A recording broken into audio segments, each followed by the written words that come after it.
Hello everyone, hope you're doing well. Welcome back to my channel. Today we're at December 6 daily code challenge, and we again have a medium question in front of us. We are getting a series of medium level questions, but we are getting to realize that all of them are on the easier side. And this again is something similar. Okay, this type of question you can basically try it out on your own. I'm damn sure that you will find them easier. Okay, let's see this question. It's question 2554.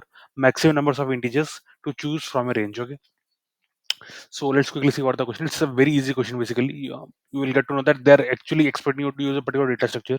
If you're using the data structure, then you are going to get the optimal solution. So let's see this question. I will give you the solution in both Java and Python, and it will be the most optimal solution. Okay, possible. Right. Let's see. You are given first of all, see the input. You are given a basically integer array called band, and then you are given an n value, and then you are given a maximum sum value. Okay. Let's see the question now. You are given an integer array band and two integers. Okay, and maximum. You are choosing some numbers of integers, like you have to follow these rules and then you have to choose those integers. Okay, you have to follow these four rules. What are those four rules?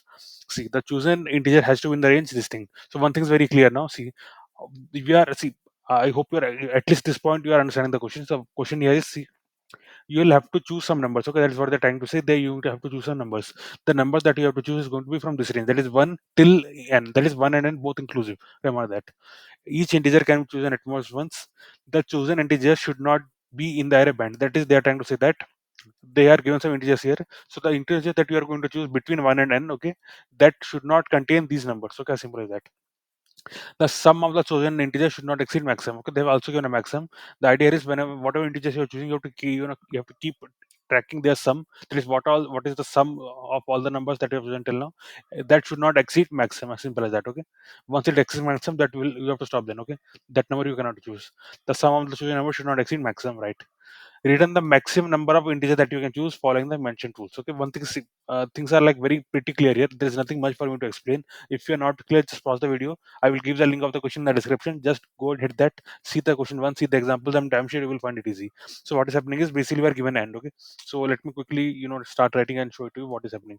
So let us say we are talking about the example one. So here n is equal to 5. Okay, so when is n equal to 5? What are the options we have? 1, 2, 3, 4, and 5. Okay, these are the ones. Now among them, if you see, they are saying we should not include these numbers. Okay, now see, one thing is very clear. When n is 5, anything greater than 5, anyway, like we are not going to choose that, right? So here if we see 6 and all are present, we are not going to choose them anyway. So that is not at all useful to us. Okay, so we should ignore 6. We should not even store it in any way. Okay, that is, in our processing we should not include any number given in the band array which is greater than n. Okay, simple as that, because the number that we are going to choose is always going to be within 1 and n. Okay, 1 to 5 in this case. So 6 and any number greater than 5 is of no use to us. Okay, you have to simply ban them. So in this case, what are the numbers that we cannot choose? We cannot choose 1, so I'm simply removing it. What are the next number that we cannot choose? We cannot choose 5 because it is there in the band. Okay, both 1 and there are there in the 5. Sorry, both 1 and 5 are there in the band array. 6 is of no use to us because it's not even in the eligible list. Okay, eligible list is going to be 1 to n. Okay, so as similar as that, we are choosing all the numbers at most one. That is also true. The number should not be. We have also taken care of this condition, and now we have to take care of the sum. Let's see the sum. See, the idea here is we have to choose the maximum number of integers, and we have to follow our rules. See, when you are talking about the maximum numbers, so and you have to also ensure that we are not crossing the maximum. In that, always the best approach is to start with the smallest number first. That is, we will start with the smallest number first, and then we will keep tracking the sum, and we have to ensure that the sum doesn't increase beyond the maximum. Okay, we have to do that. So let us do that first. So let us say maintain a variable called cursum. Okay, this will store the current sum. Initially it will be 0. We'll store them one by one. So first we will consider this number. Okay, now two, see, all of them are going to eligible. First thing is that, so you don't have to check their eligibility, but we have to just see whether they are less than the current sum or not. Okay, so we are taking the first number. I'll just check. Okay, in external I will check whether the current sum and this number, that is current sum plus this number, is less than this or not. No, it is, this is 0 plus 2 is less than 6, so I can include it in my this thing. Okay, so it becomes 0 plus 2. Fine, let us go to the next number. Now again I have to check whether 0, that is whether 3 plus 2 is less than 6 or not. 3 plus 2 is 5, which is again less than 6, so you can have that also. So I will add that also here. Okay, fine. Now again I will check whether 4 plus 5 is less than 6 or not. No, 4 plus 5, which is 9, is not less than 6. So we cannot include this 4 in our answer. We have to break the loop out of that. Okay. That, remember one thing. Let us say you have some more numbers beyond. See, let us say n is equal to, let us say, 7. So after this 4, you will again have some more numbers. For example, 6, and you will have 7. But the idea here is, once you get to know that the sum is exceeding the maximum, you'll have to break the loop there. That is, since 4 itself is not a part of them, so any number after 4 will be greater than that, right? So I will not, after, I will break the loop here itself. Okay, that is, I will not consider anything after 4. So this is going to be my answer. Okay, that is the numbers that I have chosen is 2 and 3. Okay, 0 was already there. Remember, 0 is the sum. You should not take 0, because you see here we are starting from 1 to n. Okay, so 0 is anyway not part of the list. So only number they have chosen are 2 and 3. Okay, so answer is going to be 2, because we have chosen two numbers. So that is how you have to do it. Now, to see, there are multiple ways to it, but how you are going to ensure that that is, see, I am going to take the numbers from 1 to n, right? In this case, it was 5, right? So I was checking the numbers from 1 to 5, right? But how do I know whether any number from 1 to 5 is there in the band list or not? For that, do we need to again go and search there? No, that is not the case. See, what we are doing is, here comes the application of hash set. Remember, even in the day one of the December LeetCode challenge, we learned a lot about hash set. Okay, how it works internally, what are collisions, and all those things we learned already. Okay, so you can just use that knowledge, and again you will get to know that this is the exact application of the hash set. Okay, so what we are going to do, we are going to maintain a set which is going to store the band numbers which are less than n. Remember that band numbers which are less than n, we see there is no meaning of storing number which is greater than n. Okay, so we will ignore them. We are only going to store those numbers which are less than n. Then we are going to, iterate over a loop from all the numbers from 1 to n. Okay, that is 1 to 5 in this case, including n. Remember that, including n. Remember that it is 1 till 5, both inclusive. And then we will check whether any of, we'll go from like 1 to 5. Okay, in a ascending order. Then we'll check whether any of them is part of band. If they are part of band, we should not take them, as simple as that. Okay, and then we should keep proceeding.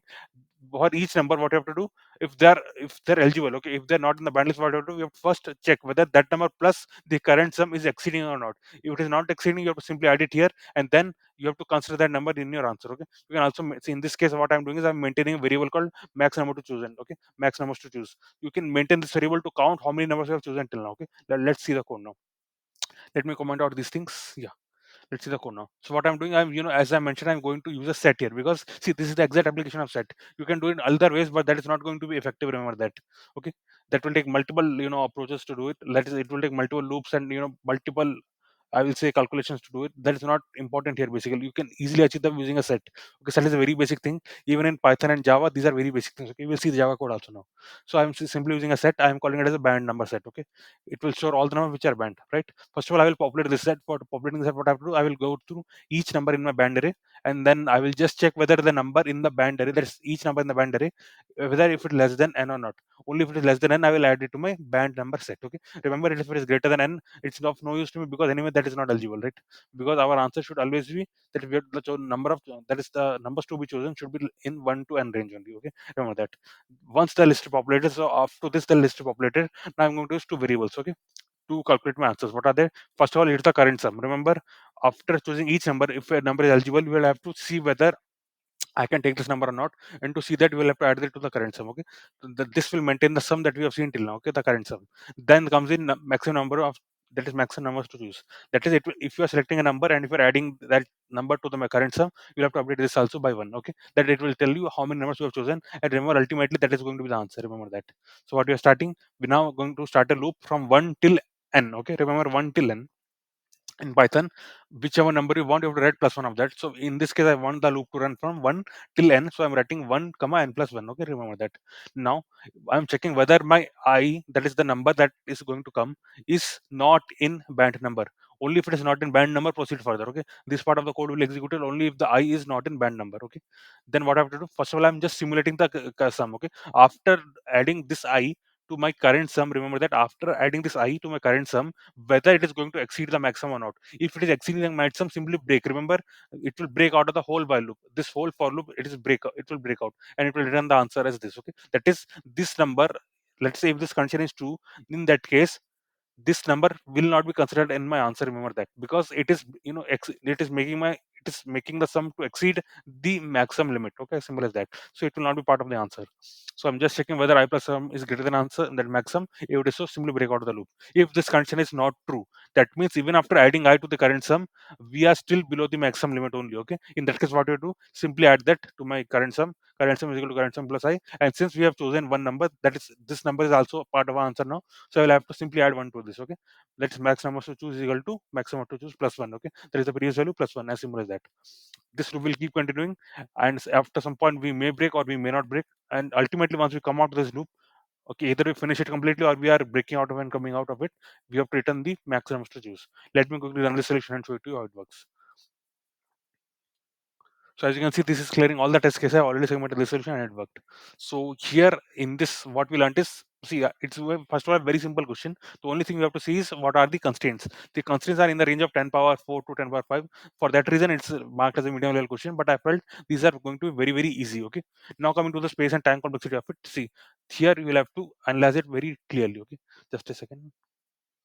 Yeah. Now let us say the what inputs we are given a band array. So I'm assuming that the length of the band array is, let us say, m. Okay, because they have not mentioned any name, I am calling it as m. Okay. Now coming to the time complexity and coming to the space complexity. Now see here, we'll go by step by step. See, first of all, the time complexity. Here I'm going through each element of my array. This one, a band array whose length is m. So this what will consume of m time. Okay. So let me add that first. So time complexity will be like, I'm just analyzing it in a step by step. As of now it is O of m. Okay, because this particular step will take O of m time. Remember that. Now we are again starting a for loop and we are going for n numbers. That is, this for loop will process n numbers okay, in sequence. So again, this will take O of n time. Remember that. So we have to add n also. Okay, O of m plus n. Okay, as simple as that. So and after that, all these operations, I'll like, these are simple sum, these are simple comparisons. These are like, I'm just checking numbers in the hash set on this again of one time. So all these are basically constant time operations. This will not take much time. Okay, so these are the only ones which are going to take, which are something dependent on the length of the input. Okay, so this is going to be my time complexity. Now coming to space complexity, let's see what we're using. So this is the only single data structure that is dependent on the length of the input. Okay, so this is the only one which is going to contribute towards the space complexity. Remember that. Others are just constants. They are not going to change depending on the length of the input. Okay, so this is the only one which is changed. So how many numbers we can have here? See, we are basically in the worst case. Remember, in the worst case, why in the worst case I'm saying? Because we are having some conditions here. Okay, so this condition depend on the input. Okay, that is what numbers are given here. Okay, so that I cannot say like simply, I cannot generalize that, right? But yeah, in the worst case, what I can say is every number present in this, if it is less than n, okay, if it is less than equal to n, then all of them will be part of the hash set. So in that case, the hash set is going to take m, that is, it is going to store m numbers in that. Okay, because m is going to be the length of the boundary. So in that case, the space summary will be O of m. Okay, in the worst case, remember that, because again we are having some conditions here. Remember that if in the band array all the numbers are greater than m, okay, then we are not going to do anything. Remember that. It will like this time complexity will be there, but if we are ultimately processing the band number array list, that will contribute over the time complexity. But space complexity, we are not going to do that. Okay, so in the best case, what is going to happen? In the best case, it is going to O of one solution. But yeah, we have to always consider the worst case because that is more likely. So in the worst case, it is going to take O of m time, because uh, all the numbers present in the band array will be stored in the set, which is going to consume the space. So in this case, this particular set is going to be dependent, the size of this is going to depend on the input, that is the band array list. So that is something that is going to depend. Okay, so these are the space and time complexity of my solution. Now coming to the Java part, exact same thing we are going to do. There is nothing different here actually. So again, like same thing, we are, I'm the same thing, I'm using the same name basically for you to understand what is happening. The way of doing this is slightly different. Okay, so you can basically see in Python, in LeetCode, basically what happens is, I'm not importing the library basically, but yeah, if you want, you can import that libraries basically, the util libraries, you can do that. Yeah, you can do that. Java the tutorial start, you can do that, and finally you can start using them. Okay, so yeah, this is what the headset that I'm going to use. First of all, I'm going through them, okay, each number, and then I'm see here I'm adding as it is. But ultimately what you can do is, you can write a if condition like this. Okay, you can just write a if condition like this, that if the number is less than n, only then I will include it in my answer. Okay, you can add this condition in the Java. Fine, that I have not done here, but you can do that. I missed that in the Java solution. You can do that also. Okay, after doing that, what to do, these are the two variables. Here I've taken this sum as the long one, because see the range here, for that reason the maximum is can be on the range 10 power 9. Okay, so basically you can do the analysis whether 4 bytes are enough for it to store the number or not. I did not do that analysis, but yeah, my feeling is that my gut feeling is that it's always better to have it as a long one. So I have kept the data structure as data type is long. Okay, this can be integer because it's just it's going to be increased by one. Okay, that is fine. Then I'm same thing I'm doing. I'm going through each numbers from 1 to n. Then I'm checking if they're not part of my the band number list. Then I'm just simulating the sum. Okay, that is if I add it to my current sum, whether it will exceed the maximum or not. If it exceeds the maximum, break it out. Okay, if it is not breaking, then we have to do this. Okay, but that we have to add the number to my current sum, and I have to make my that is I'm since I'm choosing that number to my answer as part of my answer, so I have to increment it by one. Once we come out of this file for loop, we have written that as the answer. So again, the space and time are similar to that of Python because nothing different we are doing. The only thing you have to do is you have to add that condition here. Okay, only okay, let me do that here. But yeah, while giving the solution to you, I will ensure that that condition is added because that is something really important. Okay, so what you have to check is if I is see, the idea here is it should not be exceeding n. Okay, so you have to just ensure that if I is less than or equal to n, in that case I can do that, otherwise I should not do that. Okay, as simple as that. So you can just take this and put it here. So that is it what you have to do. Okay, and rest of the things are taken care. Only if I is less than or equal to n, I am going to add it. And since there are not going to be any negative numbers here, so I am not much bothered about the negative cases. Okay, so I'm not checking about the negative cases, as simple as that. So if I run this again, it should be clearing all the test cases. Yeah. So often that was all for this particular video. I felt like till now we have seen easy questions. I will say that though they were marked as medium, first two questions were easy. After that, all the questions are marked as medium. But still, I will say till now you are lucky that we are almost going to complete a week here in December Daily Code Challenge. But till now we are getting easy questions. So yeah, often that was all for today. If you like my videos, if you learn anything new from my videos, or if you want to be part of this community, please subscribe to the channel. I am really feeling happy that I am able to contribute something to your learning. So please subscribe and please share your comments if you have anything to share to my performance or if you want to share your thoughts with me. So that was all for today. See you tomorrow.